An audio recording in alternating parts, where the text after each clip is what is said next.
बिस्मिल्लाहिर्रहमानिर्रहीम। I hope so कि आप सब लोग खैरियत से होंगे। You know I am homeo physicians. I am sharing thoughts, observations, अपने तजर्बात में लोगों से शेयर करता हूँ। तो कुछ मसरूफियत होने की वजह से मैं वीडियो अपलोड नहीं कर सका। तो आज हम होम्योपैथिक की एक ऐसी मेडिसिन को डिस्कस करेंगे और वो किस बीमारी में इस्तेमाल की जाती है, उसके फ़ायदे बताएंगे आपको। तो मैं ये लोगों से रिक्वेस्ट करता हूँ कि आप अपने सेहत के लिहाज से सीरियस अपने आप को लिया करें, क्योंकि जिस बीमारी को आज मैं डिस्कस करने जा रहा हूँ वो उसको हर बंदा लाइट लेता है, सीरियस नहीं लेता। ये सेहत तंदुरुस्ती हज़ार नेमत है।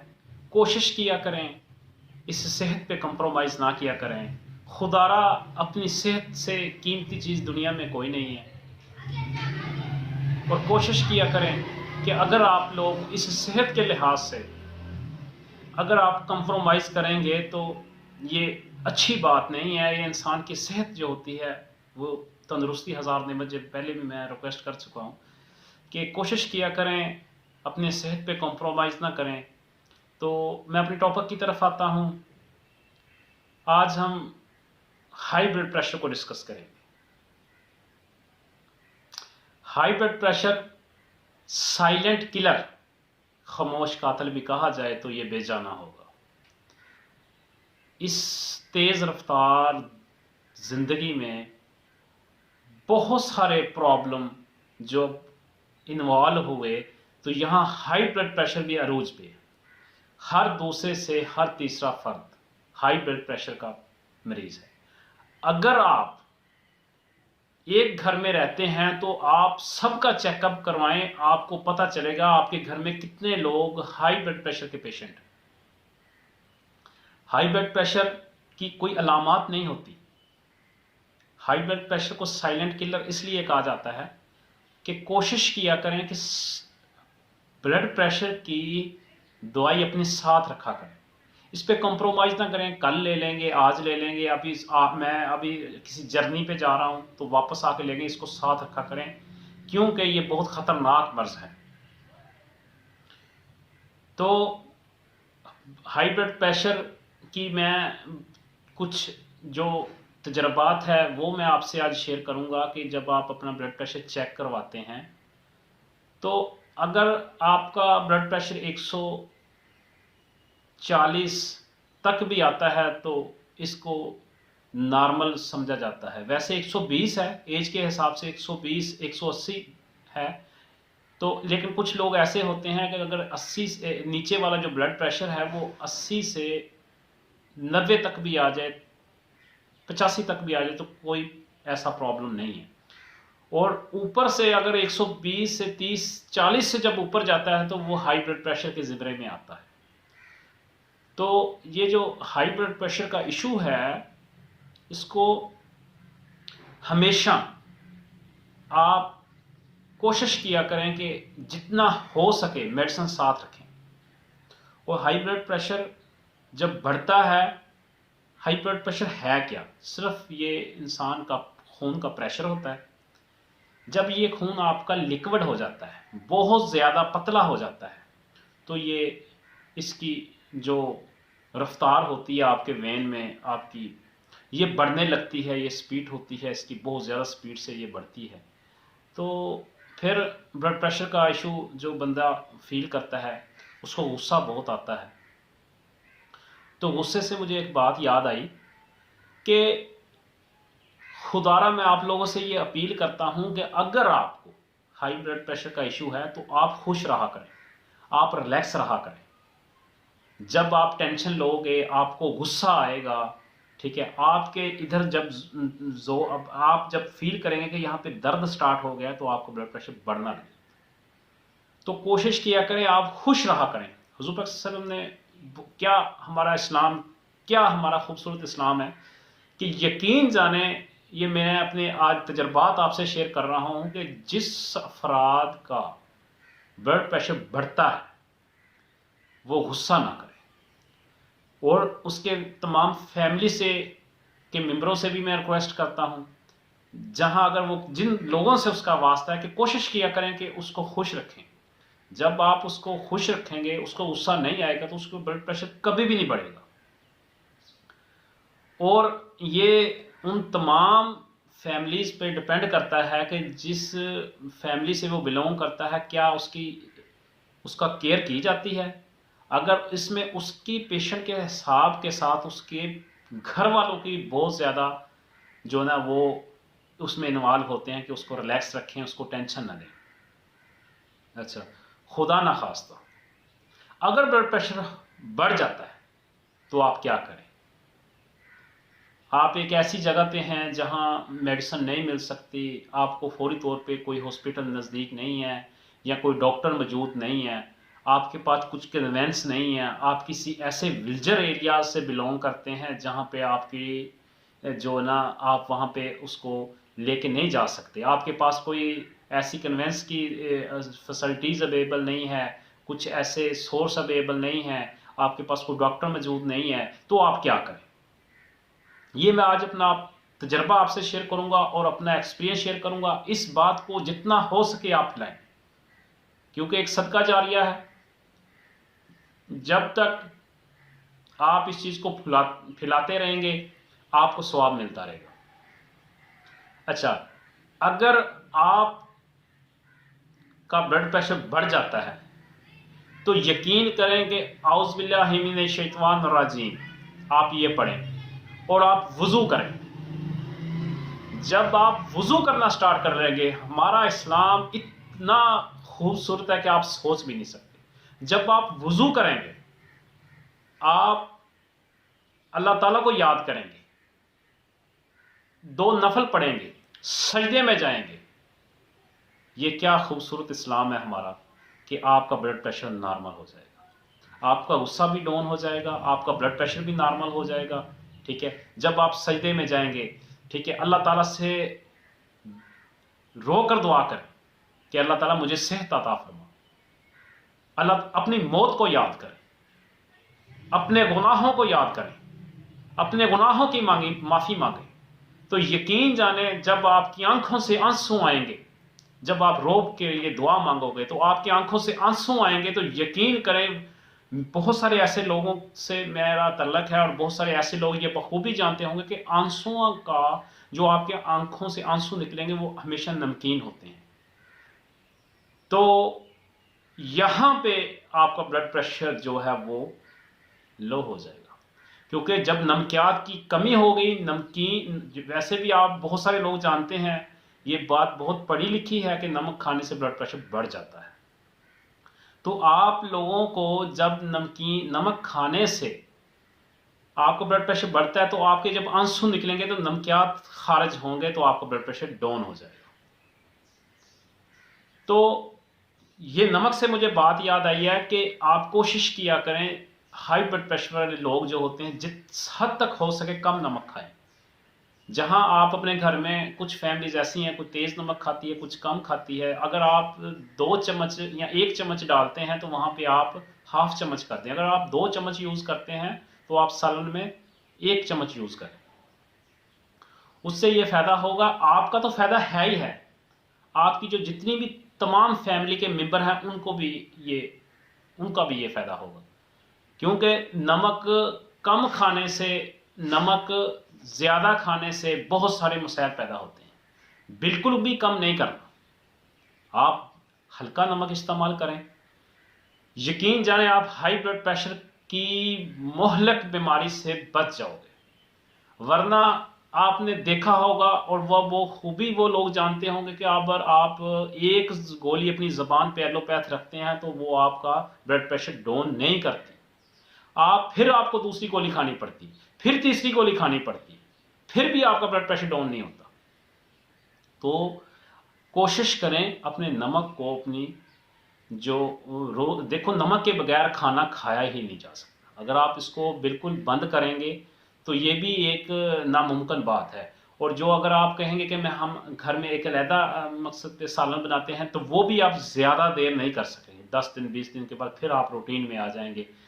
तो इससे बेहतर यही है कि आप सिर्फ 2 चम्मच जहाँ डालते हैं वहाँ 1 चम्मच डालें, ताकि आपके प्यारे जो आपकी फैमिली है, वो जो लोग हैं, वो भी लोग इससे बचेंगे, आपका भी फ़ायदा होगा।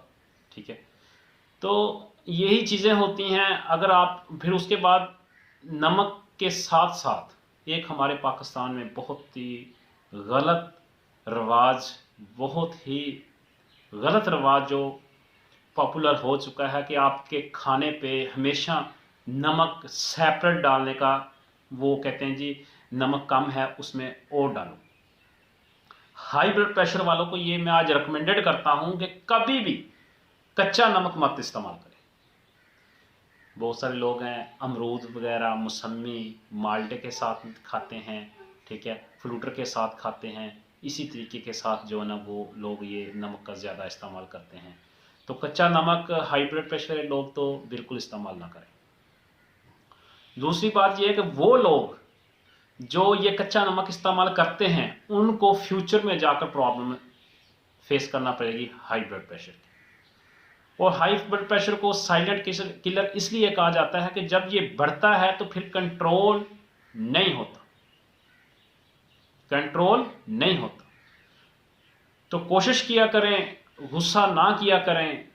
और जैसे मैंने आपको पहले बताया है, और उसके बाद अब खुराक बहुत अहम रोल प्ले करती है। ऐसी खुराक, ऐसी फ्रूट्स, ऐसी दालें। सबसे पहले मैं आपकी डाइट पे आता हूं कि आप जो लोग फ्रूट का इस्तेमाल ज़्यादा करते हैं और सब्जियों का इस्तेमाल ज़्यादा करते हैं, वो हमेशा ये ब्लड प्रेशर के मर्ज से बच सकते हैं। हाई ब्लड प्रेशर वाला बंदा गोश्त के बिल्कुल करीब ना जाए, क्योंकि जो गोश्त होता है इसमें बहुत ज़्यादा नमकियात होते हैं, आपके जो जिस्म को अप करते हैं, आपके नमकियात बढ़ाते हैं। तो कोशिश किया करें जो हाई ब्लड प्रेशर वाले आदमी हैं वो ज़्यादा तरजीह नमक को कम दें, ज़्यादा तरजीह सब्जियाँ और फ्रूट को दें, दालें कम इस्तेमाल करें, गोश्त कम इस्तेमाल करें। ठीक है, तो इंशाल्लाह आपका ब्लड प्रेशर जो है वो नॉर्मल होना स्टार्ट हो जाएगा। ठीक है, तो यही चीज़ें होती हैं जो हमारे। और उसके दूसरी बात जो मुझे याद आई है वो बहुत अहम है, एक्सरसाइज। हमारा इंसान देखो, मेडिसिन एक तरीका इलाज है, सुन्नत इलाज है, मेडिसिन इस्तेमाल करनी चाहिए, बिल्कुल आपकी बजा बात है। लेकिन अभी हम बात करते हैं एक्सरसाइज की। जो हाई ब्लड प्रेशर के मरीज़ हैं, जिनका ब्लड प्रेशर बढ़ जाता है, ठीक है, उनको गुस्सा बहुत ज़्यादा आता है। मानता हूँ कि गुस्सा उसके बस की बात नहीं होती, एक बंदे को गुस्सा आ रहा है उसकी बस की बात नहीं है, लेकिन यार हमारा इस्लाम ये बात बताता है कि आप वुज़ू करें, आप वुज़ू करने के बाद आप 2 नफल पढ़ें, अपने गुनाहों के बारे में रोएं, जैसे मैं पहले बयान कर चुका हूँ। तो यकीन जाने कि आपका ब्लड प्रेशर नॉर्मल में आ जाएगा। तो जो हाई ब्लड प्रेशर के पेशेंट हैं उनको चाहिए कि वो सबसे पहले, अच्छा अक्सर ये बात कही जाती है कि जी हम सुबह लेट उठते हैं, हम कैसे एक्सरसाइज करें, हम लेट नाइट काम करते हैं, हमारी मजबूरी हैं, हमारी लाइफ बहुत मसरूफ़ होती है, हम क्या कर सकते हैं। ठीक है, तो मैं यही बात कहता हूं कि जो लोग अपनी लेट उठें या जल्दी उठें, एक्सरसाइज कभी भी की जा सकती है। सबसे बेहतरीन और सबसे अहम जो आपको बताने लगा हूं कि अगर आप लोग पैदल चलते हैं दिन में 30 मिनट, अगर आप चलते हैं, मैं हफ्ता पूरा वीकली का प्लान बनाएं आप, और आप पैदल चलें, तो आपका इससे भी ब्लड प्रेशर डाउन होगा। अगर आपने हफ्ते में 5 दिन आपका टाइम बनता है, 5 दिन आपने करने हैं, तो आप जो 5 मिनट करने हैं तो आप फिर उसको 45 मिनट कर लें, और आप पैदल चलें, ज़रा तेज़ी से चलें। ठीक है, तो आपको जो आपकी एक्सरसाइज होगी तो यकीनन ये भी चीज़ आपके ब्लड प्रेशर में बहुत ज़्यादा रोल प्ले करेगी नॉर्मल करने में। और खुश रहें, और दुरूद पाक का जिक्र करें, ठीक है, तो इंशाल्लाह मैं ये दावे से कह सकता हूँ कि आपका ब्लड प्रेशर जो है ना वो नॉर्मल रहना स्टार्ट हो जाएगा। जब आप रेगुलर, देखो ये 1-2 दिन से तो फ़र्क नहीं पड़ना, जब आप रेगुलर पैदल चलोगे, अगर आप 30 मिनट रेगुलर पैदल चलोगे 2 महीने 2.5 महीने तक, इससे आपको जो फ़ायदे मिलेंगे आप सोच भी नहीं सकते। आपका ब्लड प्रेशर जो हाई ब्लड प्रेशर वो लो हो जाएगा और आपका नॉर्मल ब्लड प्रेशर जो आप जब चेक करवाएंगे तो नॉर्मल आएगा। अब हम बात करते हैं मेडिसिन की।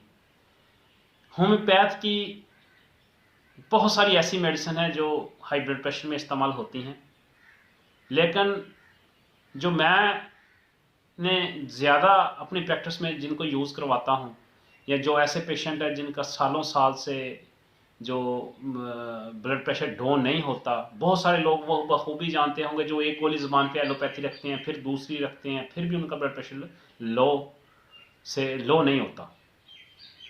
तो उनको ये मैं मशवरा देता हूँ कि वो होम्योपैथिक की एक मेडिसिन पैसिफ्लोरा है। वैसे तो मेडिसिन बहुत सारी हैं, लेकिन मेरी जो तजर्बे में आया है कि आप होम्योपैथ की एक मेडिसिन पैसिफ्लोरा,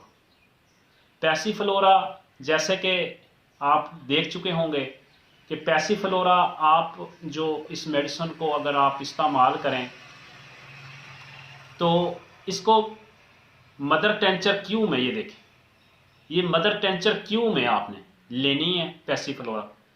तो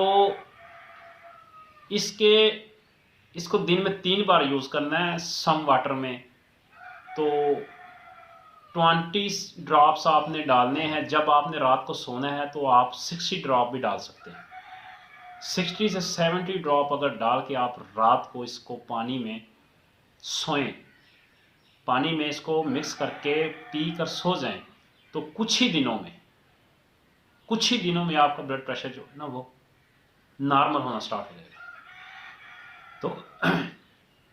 तो बनौज़बिल्लाह, यही बात मैं कहने लगा था, मेरा गला भी थोड़ा ख़राब है, मैं यही बात कहने लगा था कि अगर आप लोग इस चीज़ को फोकस करें, अपने एफर्ट और साथ अपनी एफर्ट इसको इन्वॉल्व करें और मेडिसिन पर कम से कम डिपेंड करें, तो यकीनन आप लोग जो है ना वो बहुत से ज़्यादा आपको फ़ायदा मिलेगा।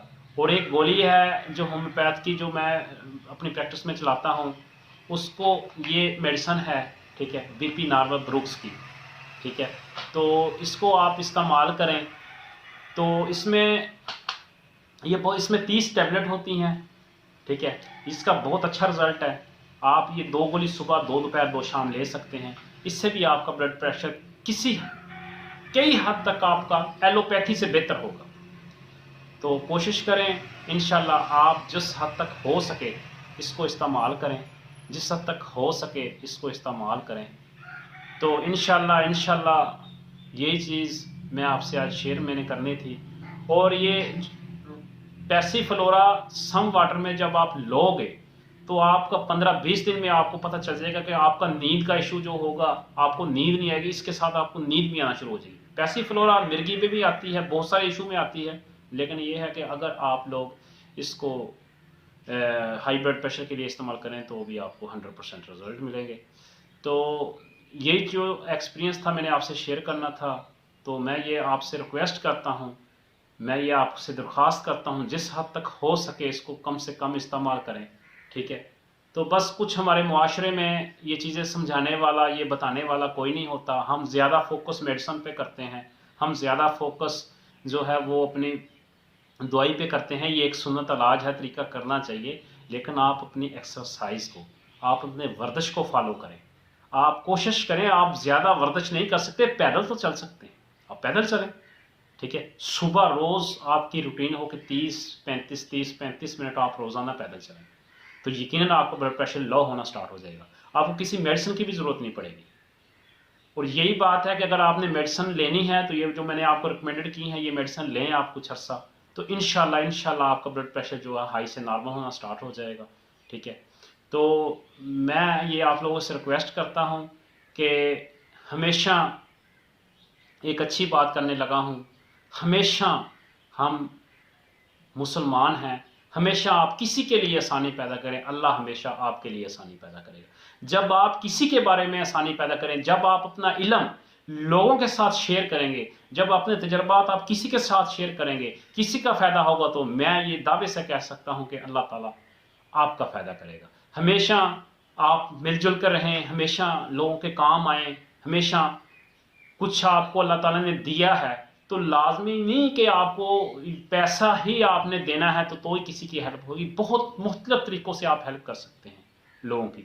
जो हमेशा सबसे अहम बात यह है कि अगर आपके ज़बान से आपका दूसरा मुसलमान आपसे आपकी बदकलामी से महफूज है तो ये सबसे बड़ी जहाद है। अगर आप किसी रास्ते में जा रहे हैं, एक पत्थर पड़ा है उसको साइड पे कर दें, ये भी एक सवाब है। तो कोशिश किया करें। हमेशा मैं जो आपसे कहता हूँ कि जो आप खूबसूरत बात मैंने अक्सर आखिर लास्ट में मैं अपनी वीडियो में करता हूँ कि हमेशा इस मखलूक के काम आए, हमेशा इन लोगों के काम आए। इन जो कुछ आपको अल्लाह ताला ने दिया है उसमें से बांटने की तौफीक अता फरमाए और कोशिश किया करें। और जैसे मैं अपनी लास्ट अल्फाज पे अपनी वीडियो का अख्ताम करने लगा हूँ, हमेशा अपने वालिदैन की रिस्पेक्ट करें, हमेशा अपने वालिदैन की इज़्ज़त करें, हमेशा बुढ़ापे में अपने वालिदैन को टाइम दें, हमेशा उनको आपकी ज़रूरत होती है। एक आपके पेरेंट्स जो होते हैं उन्होंने आपको उंगली पकड़ के चलना सिखाया होता है, उनको बहुत सारे आप पे मान होते हैं, उनकी ज़रूरतों को सुना करें। वो बेजा वो जितने भी अमीर हैं बेजा उनके पास है, लेकिन आप यार उनको टाइम तो दे सकते हैं 10 मिनट। यकीन जाने अगर आप अपने पेरेंट्स को सिर्फ 10 मिनट बैठ के उनकी बातें सुन लें तो वो ना जाने वो आपसे कुछ भी नहीं मांगते, वो बहुत खुश हो जाते हैं। तो खुदारा मैं ये आप लोगों से अपील करता हूँ या आप लोगों से रिक्वेस्ट करता हूँ कि जिनके वालिदैन ज़िंदा हैं वो हमेशा अपने वालिदैन की खिदमत करें, उनकी दिल आज़ारी ना करें, उनके ज़रूरतों का ख्याल रखें। क्योंकि जैसे एक बात मशहूर है, आप लोगों ने भी सुनी होगी कि अगर एक बाप 10 बच्चों की कफ़ालत कर सकता है तो अनफॉर्चुनेटली मुझे दुख से कहना पड़ता है कि 10 बेटे एक बाप की कफ़ालत नहीं करते। बहुत सारी इस मुआशरे में मैंने ऐसी मिसालें देखी हैं कि जिनके 4-4, 5-5 बेटे हैं, अच्छे रोज़गार पे हैं, लेकिन वो अपने पेरेंट्स की रिस्पेक्ट नहीं करते, ना ही उनका ख्याल करते हैं। तो खुदारा मेरी आप लोगों से रिक्वेस्ट है कि अपने पेरेंट्स का एहतराम करें, उनकी इज़्ज़त, उनकी ज़रूरत का ख्याल करें। इसी के साथ मुझे इजाज़त दीजिएगा। अल्लाह हाफ़िज़।